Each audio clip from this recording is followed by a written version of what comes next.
구현모 KT 대표이사 사장이 컨텐츠 사업 본격화, 핀테크 분야 적극적 투자로 디지털 플랫폼 기업 비전의 윤곽을 구체화하면서 KT의 미래 성장 가치가 주목받고 있습니다. 업계에서는 KT가 K뱅크 기업 공개뿐 아니라 올해 설립한 컨텐츠 법인 KT 스튜디오 지니 기업 공개도 검토하며 비통신 포트폴리오를 본격적으로 확장할 것으로 보고 있습니다. KT의 비통신 신사업에서 가장 눈에 띄는 분야는 역시 미디어 컨텐츠 영역입니다. KT의 컨텐츠 자회사들은 이미 그룹 실적의 기여도를 높이면서 디지털 플랫폼 기업 KT의 핵심 사업으로 가치를 입증하고 있습니다. KT는 2021년 1분기 연결 기준 매출과 영업이익이 각각 2020년 같은 기간보다 3.4%, 15.4% 증가하며 시장의 기대치를 웃도는 호실적을 거뒀습니다. 1분기 KT 기업 컨텐츠 자회사들의 합산 매출은 2020년 1분기보다 12.2% 늘어나며 높은 성장세를 보였습니다. 구사장은 KT 스튜디오 지니를 중심으로 미디어 컨텐츠 사업에서 중간 지주사 체제의 틀을 갖춰가고 있는데 이를 통해 계열사 사이 사업 시너지를 높이고 투자 관련 의사결정에도 더욱 힘이 붙을 것으로 보입니다. 부사장은 2021년 K뱅크와 BC카드 대표의 KT 내부 인사가 아닌 금융권에서 경력을 쌓아온 외부 전문가를 영입해 미디어와 함께 디지털 플랫폼 기업 KT의 핵심 축인 금융사업에 판을 키우겠다는 의지를 보이고 있습니다. K뱅크는 앞으로 정보통신 기술 바탕의 차별화한 핀테크 서비스로 사업 영역을 넓혀가며 KT그룹 금융사업의 성장을 이끌 것으로 기대를 받고 있습니다. BC카드도 디지털 결제 플랫폼, 마이데이터 사업 등을 통해 생활금융 영역에서 KT 생태계를 구축하겠다는 목표를 내놓았습니다. 증권업계도 KT가 디지털 플랫폼 기업으로 전환을 내걸고 사업체제 변화에 성공적 행보를 보이고 있다고 분석하고 있습니다.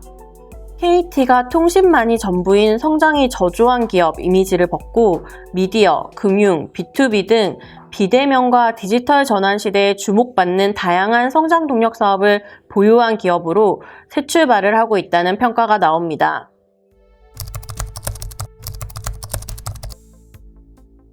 구현모 사장은 2021년 컨텐츠 전문 법인 KT 스튜디오 지니를 설립하고 그룹 미디어 컨텐츠 관련 계열사들의 수직 계열화를 서두르면서 컨텐츠 사업 전문성과 경쟁력을 강화하는 데 온 힘을 쏟고 있습니다.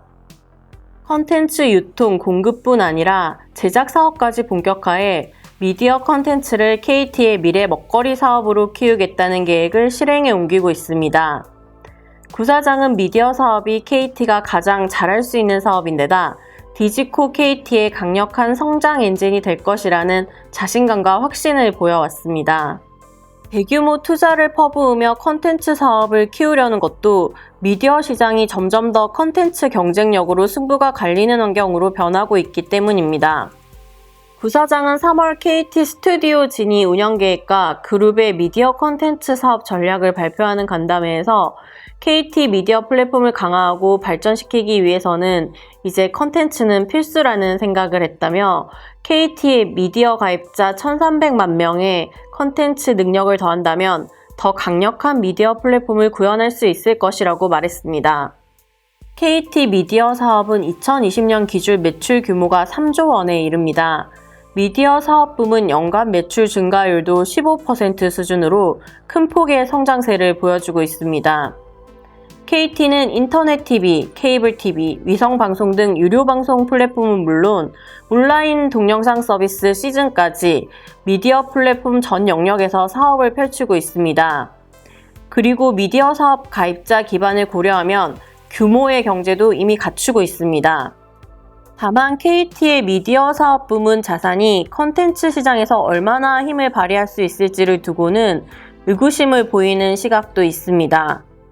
컨텐츠 소비 시장은 이미 중심축이 온라인으로 넘어갔는데 KT는 온라인 동영상 플랫폼 시장 경쟁에서는 뒤처지고 있다는 점이 가장 큰 약점으로 꼽힙니다. 업계에 따르면 KT 시즌은 동영상 온라인 서비스 시장 인지도와 이용자 수 등에서 넷플릭스, 유튜브, 웨이브, 티빙, U+ 모바일 TV보다도 순위가 낮은 것으로 파악됩니다. 월 평균 사용자 수로 따져봐도 KT 시즌은 올해 2월 기준 사용자 수가 168만 명 수준에 그칩니다. 같은 기간 넷플릭스는 물론 국내 이통사 온라인 동영상 플랫폼과 비교해도 가장 사용자 수가 적습니다. 콘텐츠 등 트렌드를 빠르게 따라가야 하는 사업 영역에서는 KT의 방대한 조직과 기업 문화 등이 부정적으로 작용할 수 있다는 시선도 일각에서 나옵니다. KT는 시즌을 분사해 올해 6월 말에서 7월 초 별도 법인 KT 시즌을 설립하기로 하는 등 온라인 미디어 부문 경쟁력 강화에 적극적으로 나서고 있습니다. 구사장은 콘텐츠 사업에 국내 어느 사업자보다 많은 자금을 투입하겠다는 의지를 보이고 있습니다. 또 KT가 콘텐츠에서 경쟁력을 갖출 수 있는 시점까지 견디며 투자를 계속하겠다는 각오를 내놓았습니다.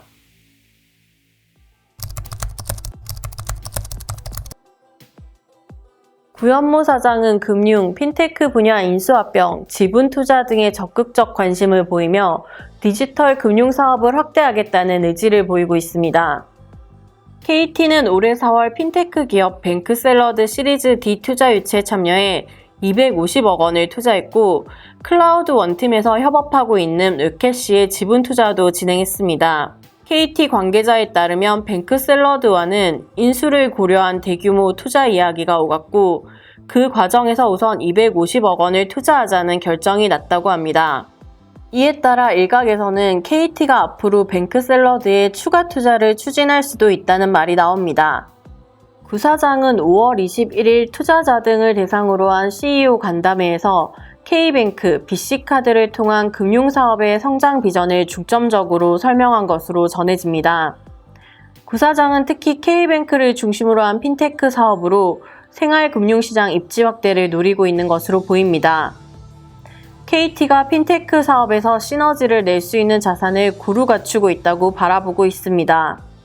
본업인 통신을 통해 확보하고 있는 고객 기반과 데이터, 자회사 BC카드의 개인과 가맹점 고객을 통한 금융 데이터 등의 인공지능, 빅데이터, 클라우드 기술 역량을 더하면 경쟁력 있는 핀테크 서비스를 제공할 수 있다는 것입니다.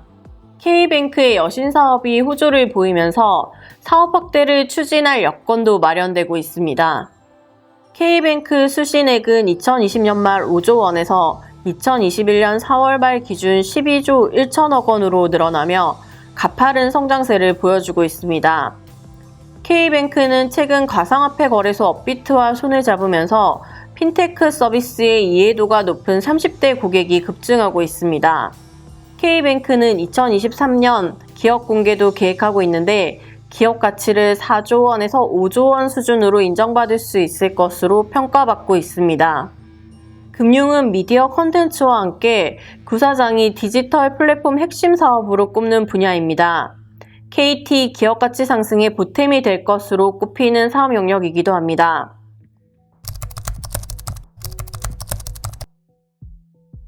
KT가 B2B 사업 브랜드 KT 엔터프라이즈의 분사를 추진해 클라우드, 데이터 센터 사업 확대에 더욱 힘을 붙일지도 시장의 관심사입니다.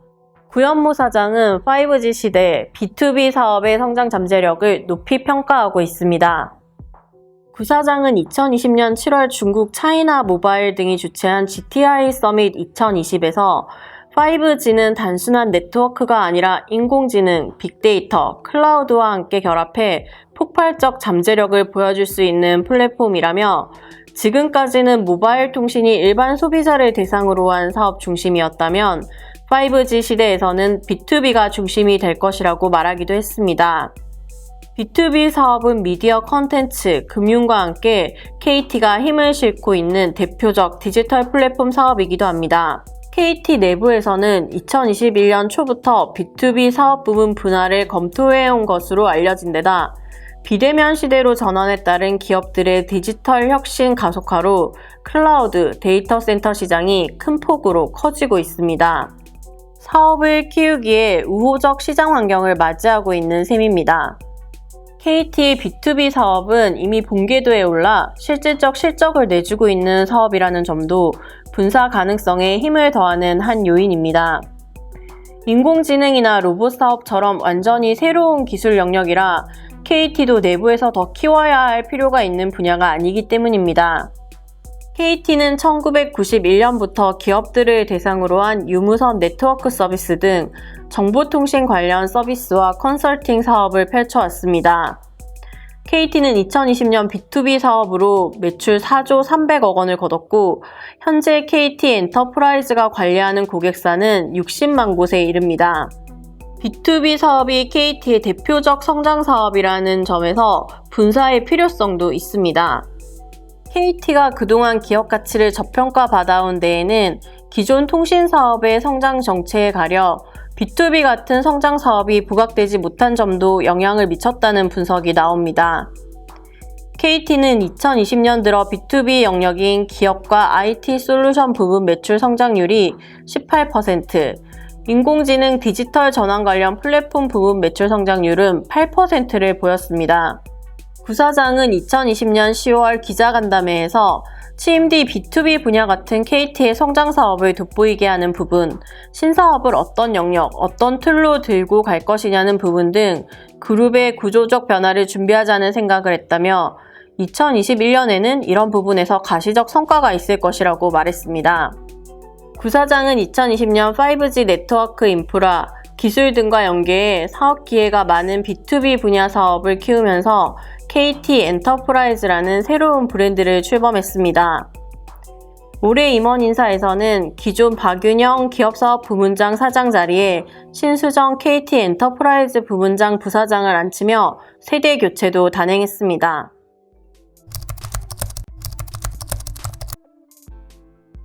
KT 주가가 눈에 띄는 상승세를 보여주고 있습니다. 최근 증권업계에서는 KT 목표 주가를 4만원대로 상향 조정하는 전망이 많습니다. 2022년에는 KT 주가가 5만원대로 상승할 것이라는 시각도 나옵니다. 투자자들이 KT에 가장 바라던 변화가 가시화되고 있다는 점에서 주가 추가 상승 가능성이 높다는 것입니다. KT는 통신사업이 전부인 방만하고 구태한 기업 이미지가 주가가 오랫동안 힘을 못 쓰는데 한몫을 했습니다. 구현무 사장이 취임한 2020년 3월 당시만 해도 KT 주가는 코로나19 등 악재까지 겹치면서 1만 7천 원대까지 내려가기도 했습니다. 하지만 올해 6월에는 3만 3천 원대를 보이며 1년 3개월 만에 주가가 40.3% 뛰었습니다. 2021년 들어서만 봐도 반년 남짓한 기간에 주가가 38.8% 올랐습니다. KT 주가는 올해 2월과 3월 연이어 52주 최고가를 다시 썼고 5월 18일에는 주가가 2017년 8월 이후 3년 9개월 만에 32,000원대로 올라섰습니다. 다만 이런 상승세에도 KT 주가는 여전히 10여 년 전 가격으로도 회복하지 못한 수준입니다. 또 SK텔레콤도 올해 들어 주가가 KT와 비슷한 수준의 상승률을 보였고 LGU+ 주가 역시 올해만 32%가량 높아졌습니다. KT뿐 아니라 통신기업들의 가치가 전체적으로 재평가받고 있다는 뜻입니다. 구현무 사장의 주가 부양 과제는 이제 출발점에 있다고 볼 수 있는 이유입니다. KT 주가가 의미 있는 상승세를 지속하기 위해서는 올해 컨텐츠, 핀테크 사업의 바탕을 확실히 다지고 잘 되고 있는 기업 사업 부문은 더 키워 성과를 보여주는 것이 중요하다는 분석이 나옵니다. 구사장도 신설법인 설립, 인수합병 등 대규모 투자를 감행하며 사업 포트폴리오 재편에 더욱 힘을 싣고 있습니다.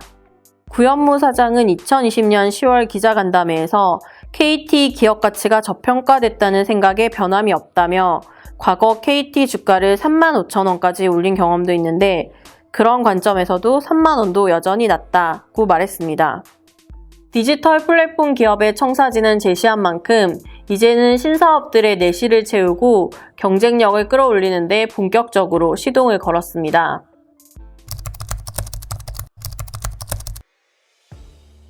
구현무 사장은 올해 취임 2년 차로 경영 전략으로 내건 디지털 플랫폼 기업 KT로 도약을 위해 본격적 사업 전개에 힘을 실어야 할 때입니다. 구 사장은 11년 만에 나온 KT 내부 출신 CEO입니다. KT 경제경영연구원으로 직장 생활을 시작해 33년가량 KT에서 일하면서 기업 단위 전략과 기획 업무를 주로 담당했습니다. KT에서 손꼽히는 전략기획 전문가로 과감한 추진력을 지녔다는 평가를 듣고 있습니다. 통상 기업의 대표에 오른 첫 해는 사업과 조직을 파악하며 밑그림을 그리는 시기로 여겨집니다. 두 번째 해부터는 성과와 실적으로 경영 능력을 평가받기 시작한다고 봅니다. KT 주가가 통신시장, 디지털 전환시장 등 사업 분야 호황의 기회를 놓치지 않고 현재의 상승세를 유지하기 위해서도 구사장의 리더십과 추진력이 어느 때보다 중요한 시기입니다. 이런 점에서 볼 때 구사장이 국회의원 불법 후원 사건 피의자로 검찰 수사를 받고 있는 상황은 KT의 신사업 추진과 그룹사 개편 등 작업에 불안정성을 키우는 걸림돌로 작용할 공산이 큽니다. 구사장이 이번 사건으로 재판에 넘겨진다면 불구속 기소라도 경영활동에 부정적 영향을 미칠 수 있습니다. KT가 현재 디지털 플랫폼 기업으로 전환을 내걸고 큰 변화의 시기를 맞아 내부 결속과 공감대 형성, 경영 방향의 합의 등이 중요하다는 점에서는 CEO의 사법 리스크는 더욱 문제가 클 수 있다는 시각이 나옵니다. KT는 민영화 뒤 CEO들의 사법 리스크로 기업 이미지 등에서 타격을 받아온 만큼 내부 구성원들도 이 문제를 더욱 예민하게 받아들일 수밖에 없습니다. 구사장은 올해 그룹사 재편 작업을 본격화하고 미디어 콘텐츠 사업 수직 계열화 등을 서두르면서 이미 계열사 노조 등과 잡음도 일고 있는 상황입니다. 계열사 구조 조정으로 첫 매각 대상이 된 KT 파워텔 노조와 갈등이 지속됐고 최근에는 당초 KT 스카이라이프가 인수하기로 한 현대미디어 인수 주체를 KT로 변경하는 안건을 놓고 스카이라이프 노조와도 갈등을 겪고 있습니다. 구사장은 그룹사 재편 작업에서도 미디어 콘텐츠, 핀테크 등 신사업을 키우는 부분에서도 아직 목표 지점에 도달할 때까지 갈 길이 멉니다. 디지털 플랫폼 기업 KT로 변화도 이제 막 출발점에서 발을 뗐다고 볼 수 있는 상황인 만큼 구사장을 향한 검찰 수사 결과에 KT 안팎의 시선이 집중되고 있습니다.